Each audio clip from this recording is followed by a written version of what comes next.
जी हाँ दोस्तों, सही सुना आपने।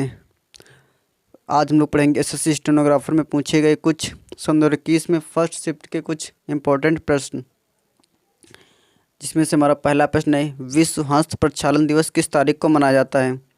तो इसका राइट ऑप्शन है 15 अक्टूबर को। विश्व हस्त प्रक्षालन दिवस 15 अक्टूबर को मनाया जाता है। तो इसका राइट ऑप्शन हो जाता है हमारा 15 अक्टूबर को। विश्व हस्त प्रक्षालन दिवस किस तारीख को मनाया जाता है? तो 15 अक्टूबर। दोस्तों ये प्रश्न एसएससी स्टेनोग्राफर में पूछे गए सन 2021 में शिफ्ट फर्स्ट के प्रश्न हैं। अगला प्रश्न है हमारा,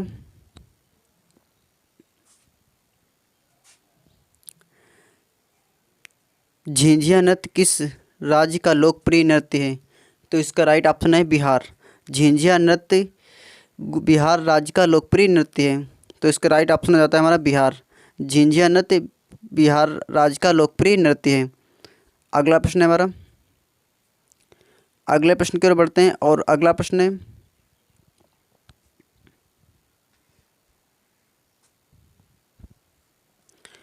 निम्न में से किस अगला प्रश्न है हमारा, निम्न में से किस राष्ट्र के साथ भारत ने एक दूसरे के रक्षा ठिकानों तक पहुंच प्राप्त करने के लिए जून 2020 को एक ऐतिहासिक रक्षा समझौता किया है?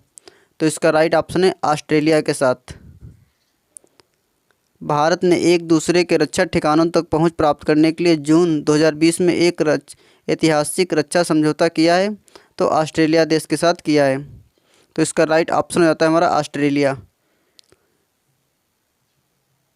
अगला प्रश्न, अगले प्रश्न की ओर बढ़ते हैं और हमारा अगला प्रश्न है, दोस्तों ये प्रश्न आपके एसएससी स्टेनोग्राफर सन 2021 में पूछे गए शिफ्ट 1 के प्रश्न हैं। अगला प्रश्न है, भारतीय संविधान का निम्नलिखित में से कौन सा अनुच्छेद केंद्र को राज्यपाल की सिफारिश पर राज्य प्रशासन का अपने हाथों में लेने की शक्ति देता है? तो इसका राइट ऑप्शन है अनुच्छेद 356।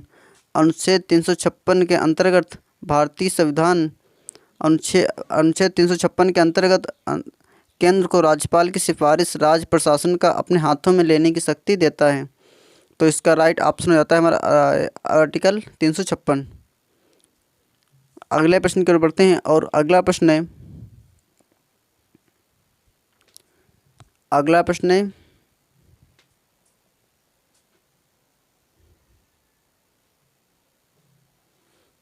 तो इसका भारतीय संविधान का निम्नलिखित में से कौन सा अनुच्छेद केंद्र को राज्यपाल की सिफारिश पर राज्य प्रशासन का अपने हाथों में लेने की शक्ति देता है? तो आर्टिकल 356 यानी कि अनुच्छेद 356। अगला प्रश्न, अगला प्रश्न है,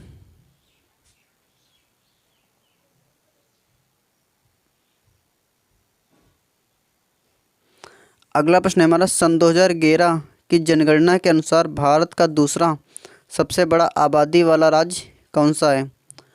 तो बताइएगा दोस्तों कि सन 2011 की जनगणना के अनुसार भारत का दूसरा सबसे बड़ा आबादी वाला राज्य, तो इसका राइट ऑप्शन है महाराष्ट्र। सन 2011 की जनगणना के अनुसार भारत का दूसरा सबसे बड़ा आबादी वाला राज्य महाराष्ट्र है। तो इसका राइट ऑप्शन हो जाता है हमारा महाराष्ट्र। अगला प्रश्न है, पौधों की सिंचाई के लिए निम्न में से किस तकनीक के अंतर्गत संकरी नलिकाओं का उपयोग किया जाता है जिससे पानी सीधे पौधों की जड़ों तक पहुंचता है?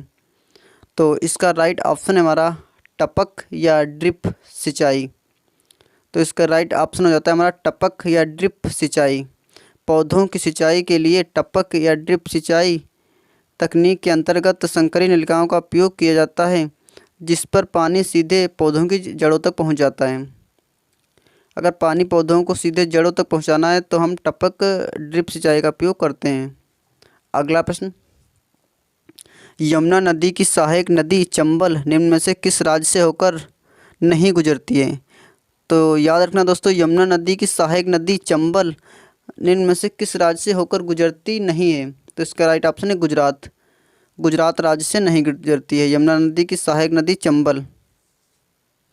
नेक्स्ट प्रश्न, जापान द्वारा निम्न में से किस शहर में द्वितीय विश्व युद्ध को समर्पित स्मारक बनाया गया है?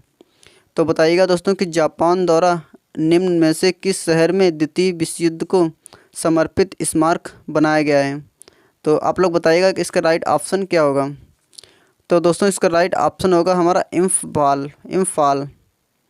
जापान द्वारा इम्फाल में शहर में द्वितीय विश्व युद्ध को समर्पित स्मारक बनाया गया है। तो इसका राइट ऑप्शन हो जाता है हमारा इम्फाल। जापान द्वारा इम्फाल शहर में द्वितीय विश्व युद्ध को समर्पित स्मारक बनाया गया है। तो इसका राइट ऑप्शन होता है हमारा इम्फाल। याद रखना दोस्तों, इम्फाल है इसका राइट ऑप्शन। जापान द्वारा निम्न में से किस शहर में द्वितीय विश्व युद्ध को समर्पित स्मारक बनाया गया है? तो इम्फाल। ये सारे प्रश्न आपके SSC स्टेनोग्राफर सन 2021 में शिफ्ट 1 में पूछे गए हैं। अगला प्रश्न, अरावली पर्वत श्रेणी की सबसे ऊंची चोटी कौन सी है? तो इसका राइट ऑप्शन है हमारा गुरशिखर। अरावली पर्वत श्रेणी की सबसे ऊंची चोटी, तो याद रखना गुरशिखर। अरावली पर्वत श्रेणी की सबसे ऊंची चोटी गुरशिखर है। नेक्स्ट प्रश्न, जीवाणु द्वारा कार्बनिक पदार्थ के विघटन से प्राकृतिक रूप से उत्पन्न होने वाली गैस किस नाम से जानी जाती है, जिसका उपयोग ऊर्जा के उत्पादन में किया जाता है? तो इसका राइट ऑप्शन है बायोगैस। जीवाणुओं द्वारा कार्बनिक पदार्थ के विघटन से प्राकृतिक रूप से उत्पन्न होने वाली गैस को बायोगैस के नाम से जाना जाता है, जिसका उपयोग ऊर्जा के उत्पादन में किया जाता है। अगले प्रश्न की ओर बढ़ते हैं और अगला प्रश्न है, फिटकरी बनाने के लिए बॉक्साइट को किस में घोला जाता है? तो बताइएगा दोस्तों कि फिटकरी बनाने के लिए बॉक्साइट को किस में घोला जाता है? तो इसका राइट ऑप्शन है सल्फ्यूरिक अम्ल। फिटकरी बनाने के लिए सल्फ्यूरिक अम्ल को बॉक्साइट में घोला जाता है। तो इसका राइट ऑप्शन है हमारा सल्फ्यूरिक अम्ल। फिटकरी बनाने के लिए बॉक्साइट को सल्फ्यूरिक अम्ल में घोला जाता है। अगला प्रश्न, टेनिस खिलाड़ी नोवाक जोकोविच निम्न में से किस देश से खेलते हैं? तो बताइएगा दोस्तों कि टेनिस खिलाड़ी नोवाक जोकोविच किस देश से खेलते हैं? तो इसका राइट ऑप्शन है हमारा सर्बिया। टेनिस खिलाड़ी नोवाक जोकोविच सर्बिया देश के लिए खेलते हैं। तो इसका राइट ऑप्शन आता है हमारा सर्बिया। अगला प्रश्न, भारत के राष्ट्रपति को महाभियोग द्वारा उनके पद से हटाया जा सकता है? तो बताइएगा दोस्तों इसका राइट ऑप्शन क्या होगा। भारत के राष्ट्रपति को महाभियोग द्वारा उनके पद से हटाया जा सकता है। तो इसका राइट ऑप्शन है संविधान का उल्लंघन करने से। अगर हमारे राष्ट्रपति संविधान का उल्लंघन करते हैं तो भारत के राष्ट्रपति को महाभियोग द्वारा उनके पद से हटाया जा सकता है। तो इसका राइट ऑप्शन हो जाता है संविधान का उल्लंघन करने से। संविधान का उल्लंघन करने से भारत के राष्ट्रपति को महाभियोग द्वारा उनके पद को हटाया जा सकता है। अगले प्रश्न की ओर बढ़ते हैं और अगला प्रश्न है हमारा, किस देश ने ICC महिला T20 विश्व कप 2020 जीता है? यह प्रश्न आप लोगों के करंट अफेयर का है। तो बताइएगा दोस्तों कि किस देश ने ICC महिला T20 विश्व कप 2020 जीता है? तो इसका राइट ऑप्शन है ऑस्ट्रेलिया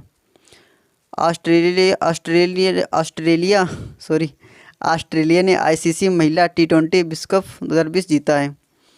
अगला प्रश्न, निम्न में से कौन पाकिस्तान राष्ट्रीय आंदोलन के सदस्यों में से एक हैं जिसने 1933 में पाकिस्तान नाम रखा था? तो इसका राइट ऑप्शन हो जाता है हमारा चौधरी रहमत अली। चौधरी रहमत अली ने सन 1933 में पाकिस्तान का नाम रखा था। तो इसका राइट ऑप्शन होता है हमारा चौधरी रहमत अली। अगले प्रश्न की ओर बढ़ते हैं। अगला प्रश्न है हमारा, भारत की जनगणना सन 2011 के अनुसार निम्न में से किस केंद्र शासित प्रदेश की जनसंख्या घनत्व सबसे कम है? तो बताइएगा दोस्तों कि भारत की जनगणना सन 2011 के अनुसार निम्न में से किस केंद्र शासित प्रदेश की जनसंख्या घनत्व सबसे कम है? तो इसका राइट ऑप्शन है हमारा अंडमान व निकोबार द्वीप समूह की। अंडमान व निकोबार द्वीप समूह की जनगणना सन 2011 के अनुसार केंद्र शासित प्रदेशों की जनसंख्या घनत्व से बहुत कम है। तो इसका राइट ऑप्शन हो जाता है हमारा अंडमान व निकोबार द्वीप समूह। अंडमान व निकोबार द्वीप समूह की भारत की जनगणना सन 2011 के अनुसार केंद्र शासित प्रदेशों की जनसंख्या घनत्व से कम है। तो बताइएगा दोस्तों ये वीडियो आपको कैसी लगी। वीडियो अच्छी